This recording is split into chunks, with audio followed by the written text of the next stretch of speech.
Super Smash Bros. For Nintendo 3DS is an utterly enjoyable game. Honestly, I clocked in a little over 60 hours playing it, making it the most played game on my 3DS currently. But for some, Smash Bros. 3DS was more along the lines of being an appetizer as they set their sights on what would hopefully be the bigger and better main course meal, Super Smash Bros. For Wii U. I was more hyped for the Wii U version running up towards these games' releases, with its high definition visuals and hopefully more expansive ideas. Now that Smash Bros. Wii U is gracing store shelves with its presence, I no longer have to worry about possibly destroying the circle pad on my 3DS XL and checking to see if it was loosened after almost every match. Seriously, I started getting pretty worried about my little red baby cakes, but now I don't really have to worry about it anymore. Super Smash Bros. 3DS and Wii U both feature the same exact roster of 52 playable characters, and it's quite a fantastic lineup with a good number of newcomers and lovable veterans with slight tweaks here and there. There's just such a great diversity of characters in Smash Bros. Now, and the never before seen fighters add exciting new ways to play.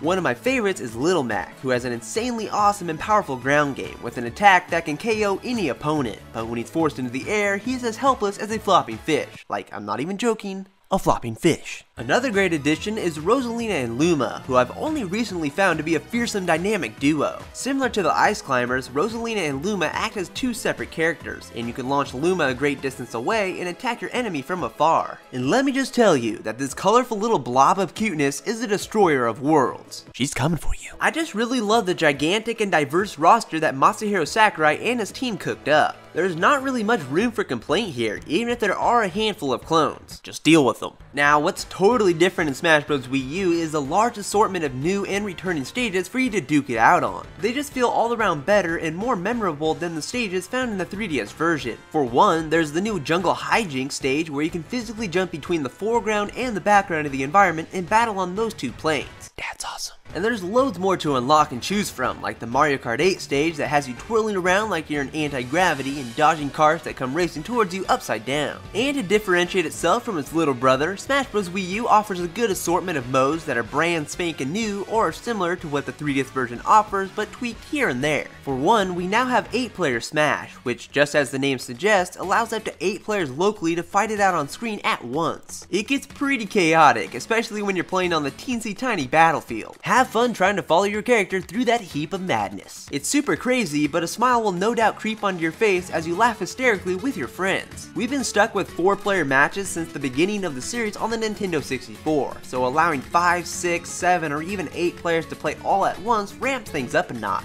Thankfully, Nintendo included a handful of large stages that make 8-player matches much more tolerable, such as the Great Cave Offensive or Palutena's Temple. Overall, it works great, and it's a welcoming addition to the Smash Bros. Formula. Now, one of the more oddball and unexpected modes in Smash Bros. Wii U is no doubt Smash Tour. It's literally a board game, but with a Smash Bros. Twist to it and even a hint of flavor from Smash Run in the 3DS version. Here, you and 3 other players will try to assemble a team of fighters and earn stat increasing power-ups by moving your Mii around 3 different sized boards. Along the way, if 2 Miis bump into one another, they will trigger various types of battles with unique circumstances where everyone must battle it out and try to steal fighters from one another. Once the designated number of turns have ended, a final battle ensues where each fighter you earned acts as your stock, and whoever gets the most kills using their buffed up fighters wins. It's practically Mario Party, but it's only really going to be enjoyable when you've got a group of friends to play with, and it's one of my least favorite modes out of the bunch.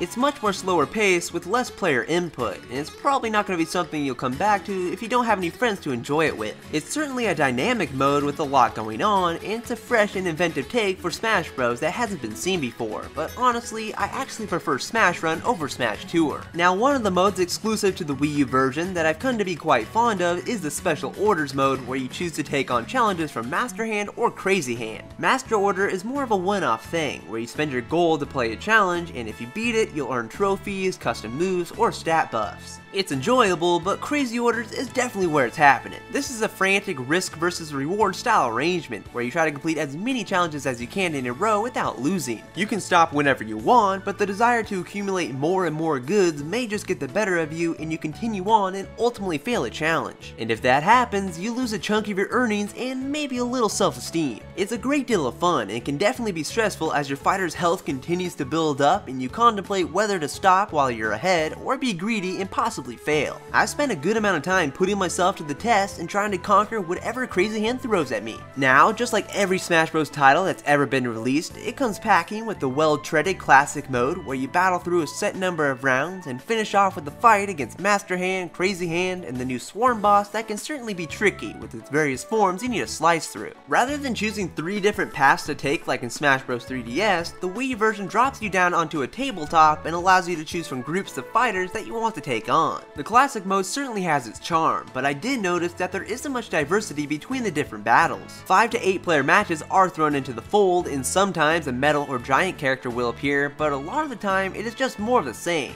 It's still great fun though. All-Star mode is also back, where you fight through every single character in the game with just a single life, and it's a nice change of pace from the classic mode. The only real difference between this version of All-Star mode from the 3DS version is that you fight against the characters backwards chronologically. This is a super minuscule change that really has no bearing on the gameplay other than to make itself feel slightly different from its handheld counterpart. But hey, at least you can now play it with 2 players and get some cool looking Final Smash trophies. And unlike the 3DS version, Smash Bros Wii U includes a stage editor that actually takes advantage of the Wii U gamepad screen. Definitely the coolest aspect is that you can freely draw on the touchscreen to create the stage's various platforms. That way, things come out much more naturally, and it really makes creating your very own stage a cinch. Other than that though, there is only a handful of objects you can place within your stages, and tacked on with the severely restrictive limit to how many objects you can place, it really stifles creativity. But hey, the freehand drawing is stinking awesome, and you can come up with some pretty neat layouts if you actually put your mind to it. It's just that stupid weight limit that gets in the way. The online multiplayer is also back for action, and it's almost a carbon copy of the online experience in the 3DS version. The only real difference between them at this point is that 2 players on the same system can play in certain online modes. This isn't necessarily a bad thing, since I did have a barrel of fun playing online in Smash Bros 3DS, showing off my uber elite ninja skills in 1vs1 4 glory matches. And in terms of the lag, well, it's still there. It's really just going to depend on the internet connections of the people you are playing against, and you'll have a better chance at a more steady experience if less people are playing, so 1vs1 is ideal. It's still a blast though being able to face off against human opponents, and Nintendo will be adding an update in the future where we'll be able to hold tournaments. Visually, Super Smash Bros for Wii U certainly looks better than Super Smash Bros 3DS, with environments that feel much more alive, colorful, and diverse. The game runs at an impressive 60 frames per second even when you go all out in an 8-player match, culminating into a buttery smooth experience. It's not to say that the graphics look super fantastic, as you may notice some textures and stages being not up to par. For example, there's the returning stages like Congo Jungle from Smash Bros 64, or even the new ones like Mario Circuit, where the racetrack definitely doesn't have the same quality as the real deal. But from a distance, the game looks and runs great. In terms of the music, you will not be disappointed. Smash Bros Wii U is packed to the gills with mounds upon mounds of music tracks to cycle through and even unlock. It dwarfs the 3DS version's library and blows it out of the water. It would take forever to listen to each and every tune in this game, but there are a plethora of remixes of your favorite music tracks from various Nintendo series, making this hands down one of the best soundtracks on the Wii U right now. And along with Super Smash Bros Wii U being chock full of hundreds of pieces of music, it's also loaded down even further with a giant heaping of replayability. This is the type of game where you can literally sink dozens upon dozens of hours into with its various unlockables and overall just great gameplay. There are hundreds of trophies to unlock, dozens of custom moves to find, new stages to get, a wall of challenges to complete, a stadium mode, and even an event mode with a ton of bite-sized battle scenarios to take on. You can even take one of your precious amiibo figurines and train up an AI-controlled character to level 50, so it becomes a Super Saiyan ninja of destruction. It's actually pretty neat how the amiibo adapts to how you play the game. You like to grab your opponent a lot? The amiibo will also grab a lot.